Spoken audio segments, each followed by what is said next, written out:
রাধে কৃষ্ণ বন্ধুরা, কেমন আছেন আপনারা? আশা করি সবাই ভালো আছেন।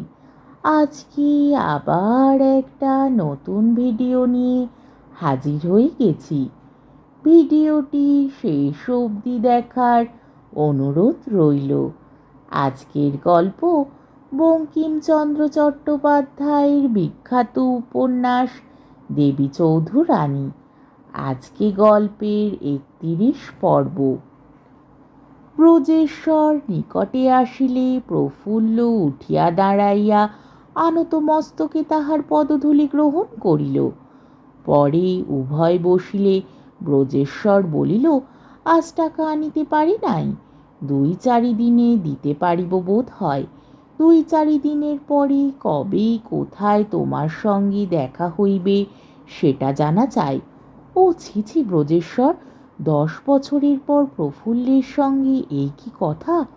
দেবী উত্তর করিল, আমার সঙ্গে আর সাক্ষাৎ হইবে না। বলিতে বলিতে দেবীর গলাটা বুঝিয়া আসিল। দেবী একবার চোখ মুছিল। আমার সঙ্গে আর দেখা হবে না, কিন্তু আমার ঋণ শুধিবার অন্য উপায় আছে।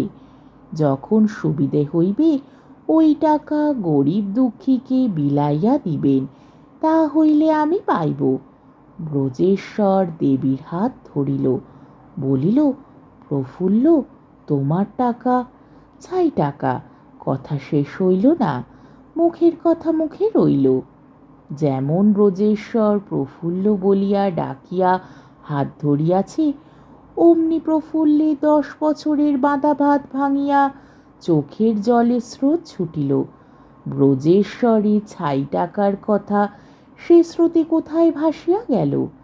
তেজস্বিনী দেবী রানী ছেলে মানুষের মতো বড় কান্নাটা কাঁদিল। ব্রজেশ্বর ততক্ষণ বড় বিপন্ন হইলেন। তার মনে মনে বোধ আছে যে এই পাপিয়সী ডাকাইতি করিয়া খায়, এর জন্য এক ফোঁটাও চোখের জল ফেলা হবে না। কিন্তু চোখের জল অত বিধি ব্যবস্থা অবগত নয়। তারা অনাহুত আশায় ব্রজেশ্বরের চোখ ভরিয়া গেল। ব্রজেশ্বর মনে করিলেন, হাত উঠাইয়া চোখ মুছিলেই ধরা পড়িব। কাজেই চোখ মুছিলেন না। চোখ যখন মোছা হইল না, তখন পুকুর ছাপাইয়া গাল বাহিয়া ধারা চলিল, প্রফুল্লের হাতে পড়িল। তখন বালির বাঁধটা ভাঙিয়া গেল।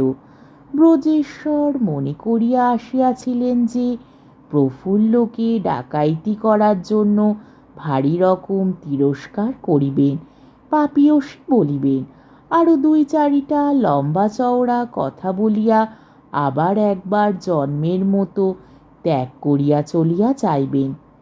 কিন্তু কেঁদে যার হাত ভিজিয়ে দেবেন, তার উপর কি আর লম্বা চওড়া কথা হয়? তখন চক্ষু মুছিয়া ব্রজেশ্বর বলিল, দেখো প্রফুল্ল, তোমার টাকা আমার টাকা, তার পরিশোধের জন্য আমি কেন কাতর হব? কিন্তু আমি বড় কাতরই হইয়াছি। আমি আজ 10 বৎসর কেবল তোমাকেই ভাবিয়াছি। আমার আরও 2 স্ত্রী আছে।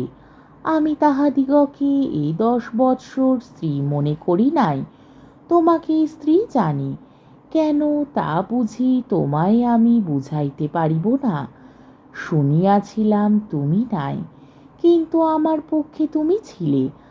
আমি তারপরেও মনে জানিতাম তুমি আমার স্ত্রী।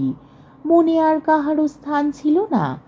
বলবো না মনে করিয়াছিলাম, কিন্তু বলাতেও ক্ষতি নাই। তুমি মরিয়াছ শুনিয়া আমিও মরিতে বসিয়াছিলাম। এখন মনে হয় মরিলেই ভালো হইত। তুমি মরিলে ভালো হইত, না মরিয়াছিলে তো আমি মরিলেই ভালো হইত। এখন যাহা শুনিয়াছি বুঝিয়াছি, তা শুনিতে হইত না, বুঝিতে হইত না। আজ 10 বৎসরের হারানো ধন তোমায় পাইয়াছি, আমার স্বর্গ সুখের অপেক্ষা অধিক সুখ হইত। তা না হয়ে প্রফুল্ল, আজ তোমায় পাইয়া মর্মান্তিক যন্ত্রণা। তারপর একবার থামিয়া একটু ঢোক গিলিয়া মাথা টিপিয়া ধরিয়া ব্রজেশ্বর বলিল, মনের মন্দিরের ভিতর সোনার প্রতিমা গড়িয়া রাখিয়াছিলাম। আমার সেই প্রফুল্ল মুখে আসে না, সেই প্রফুল্লের এই বৃত্তি। প্রফুল্ল বলিল, কি ডাকাইতি করি? ব্রজ কহিল, করো নাকি? ইহার উত্তরে প্রফুল্ল একটা কথা বলিতে পারিত। যখন ব্রজেশ্বরের পিতা প্রফুল্লকে জন্মের মতো ত্যাগ করিয়া গৃহ বহিষ্কৃত করিয়া দেয়, তখন প্রফুল্ল কাতর হইয়া শ্বশুরকে জিজ্ঞাসা করাইয়াছিল, আমি অন্যের কাঙাল, তোমরা তাড়াইয়া দিলে আমি কি করিয়া খাইব? তাহাতে শ্বশুর উত্তর দিয়াছিলেন, চুরি ডাকাইতি করিয়া খাইও। প্রফুল্ল মেধাবিনী, সে কথা ভুলি নাই, ভুলিবার কথাও নহে। আজ ব্রজেশ্বর প্রফুল্লকে ডাকাইত বলিয়া এই ভৎসনা করিল। আজ প্রফুল্লের সেই উত্তর ছিল, প্রফুল্লের এই উত্তর ছিল, আমি ডাকাইত বটে, তা এখন এত ভৎসনা কেন? তোমরাই তো চুরি ডাকাইতি করিয়া খাইতে বলিয়াছিলে, আমি গুরুজনের আজ্ঞা পালন করিতেছি। এই উত্তর সংবরণ করাই যথার্থ পুণ্য। প্রফুল্ল সে পুণ্য সঞ্চয় করিল, সে কথা মুখেও আনিল না। প্রফুল্ল স্বামীর কাছে হাত জোড় করিয়া এই উত্তর দিল, বলিল, আমি ডাকাইত নই। আমি তোমার কাছে শপথ করিতেছি, আমি কখনো ডাকাইতি করি নাই, কখনো ডাকাইতির এক কড়া লই নাই। তুমি আমার দেবতা, আমি অন্য দেবতার অর্চনা করিতে শিখিতেছিলাম, শিখিতে পারি নাই। তুমি সব দেবতার স্থান অধিকার করিয়াছ, তুমি একমাত্র আমার দেবতা। আমি তোমার কাছে শপথ করিতেছি, আমি ডাকাইত নই। তবে জানি লোকে আমাকে ডাকাইত বলে, কেন বলে তাও জানি। সেই কথা তোমাকে আমার কাছে শুনিতে হইবে। সেই কথা শুনাইব বলিয়াই আজ এখানে আসিয়াছি। আজ না শুনিলে আর শোনা হইবে না। শোনো, আমি বলি। তখন যেদিন প্রফুল্ল শ্বশুরালয় হইতে বহিষ্কৃত হইয়াছিল, সেই দিন হইতে আজ পর্যন্ত আপনার কাহিনী সকলই অকপটে বলিল। শুনিয়া ব্রজেশ্বর বিস্মিত, লজ্জিত, অতিশয় আহ্লাদিত, আর মহামহিমাময়ী স্ত্রীর সমীপে কিছু ভীত হইলেন। প্রফুল্ল সমাপন করিয়া জিজ্ঞাসা করিল, আমার এই কথাগুলিতে বিশ্বাস করিলে কি? অবিশ্বাসের জায়গা ছিল না। প্রফুল্লের প্রতি কথা ব্রজেশ্বরের হাড়ে হাড়ে বসিয়াছিল।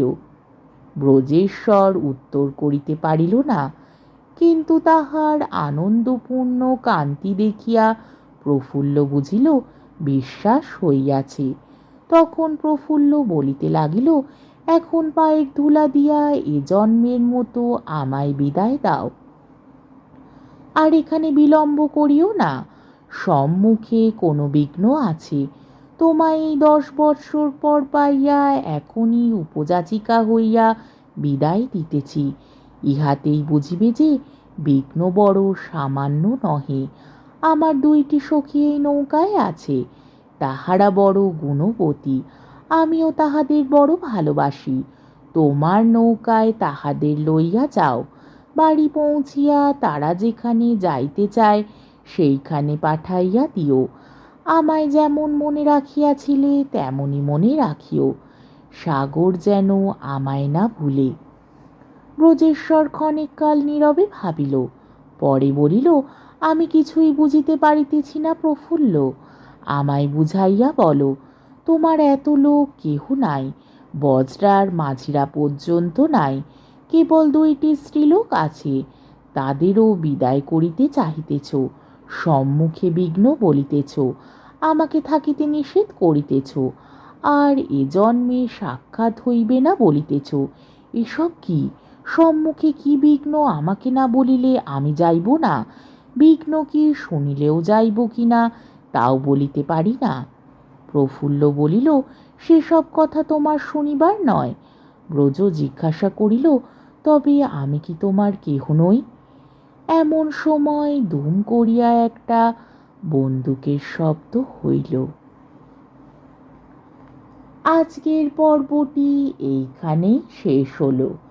আমার ভিডিওটি যদি আপনাদের ভালো লেগে থাকে তাহলে আমাকে কমেন্টের মাধ্যমে আপনাদের মূল্যবান মতামত অবশ্যই জানাবেন এবং আমার ভিডিওটিকে লাইক ও শেয়ার করার ও আমার চ্যানেলটিকে সাবস্ক্রাইব করারও অনুরোধ রইল। তাহলে আজকের ভিডিওটা এই অবধি। পরের দিন আবার এই গল্পেরই 32 পর্ব নিয়ে হাজির হয়ে যাব। ততক্ষণ পর্যন্ত আপনারা সবাই ভালো থাকবেন, সুস্থ থাকবেন, সাবধানে থাকবেন এবং আমার ভিডিওটি দেখতে থাকবেন। তাহলে আজকে আসি। রাধে কৃষ্ণ।